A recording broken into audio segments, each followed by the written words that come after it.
Քաղցրավենիքի միջոցով թմրանյութ են հյուրասիրել 12-ամյա դպրոցական երեխային։ Ներքին գործերի նախարարությունը հաղորդում է ստացել, այս պահին միջոցառումներ են իրականացվում։ Դեպքը ՆԳՆ ոստիկանության ղեկավարության կողմից հսկողության տակ է, հավելյալ տեղեկություն ունենալուն պես կհայտարարեն։ Ներքին գործերի նախարարի մամուլի քարտուղար Նարեկ Սարգսյանն է այս մասին հայտարարել։ 12-ամյա երեխան դպրոցական էքսկուրսիայից հետո հայտնվել է հիվանդանոցում, նրա օրգանիզմում թմրանյութ է հայտնաբերվել։ Երեխան կորցրել է հիշողությունը։ Ահազանգողը ձեռքը թտուր համայնքային զարգացման հասարակական կազմակերպության նախագահ Կարինե Թորոսյանն է։ Վերջինս գրառմամբ դիմել է ներքին գործերի նախարար Արփինե Սարգսյանին։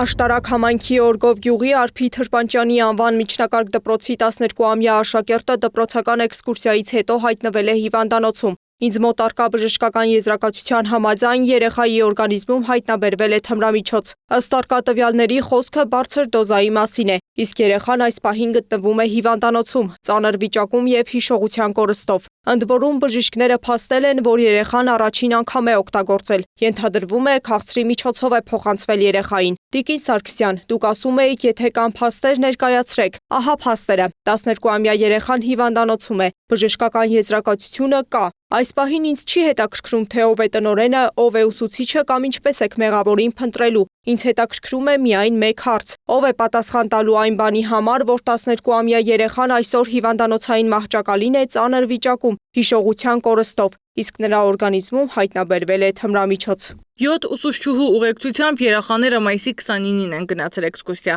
Մայիսի 22-ից դպրոցներում դասապրոցեսներ չեն եղել, ուստի դպրոցի տնօրեն Էդգար Չաթոյանն ասում է, մայիսի 22-ից 29-ը երեխան իրենց վերահսկողության տակ չի եղել։ Էքսկուրսիայից վերադարձի ճանապարհին նա քնած է եղել։ Ուսուցիչների մտքով անգամ չի անցել, որ երեխան թմրանյութի ազդեցության տակ է։ Մի քանի անգամ արթնացրել են, բայց հետո նորից քնել է։ Նրանից բացի եւս մի քանի երեխա է քնած եղել։ Ուսուցիչները մտածել են, հոգնած են։ Պիտի մասնագետները կարողանան պատասխանել, թե դրա օգտագործումից հետո երեխայի մոտ, երբ որ առաջանում այդ վիճակը, 5 րոպե հետո է առաջանում մի ժամ, 2 թե 3։ Մենք այդ քանի որ ինֆորմացիան չունենք, դժվարանում ենք ասել։ Երեխան տուն է հասել նույն օրը 17:30-ին։ Նրա ինքնազգացողության վատանալու մասին դպրոցն իմացել է միայն 3.5 ժամ անց երեկոյան։ Մեր դպրոցում երբեք նման բան չի եղել, երբեք, անգամ մոտ 1 ամիս առաջ ոստիկանությունների շնորհակալություն եմ ստացել, որ մեր դպրոցի եզակի դպրոցներից է,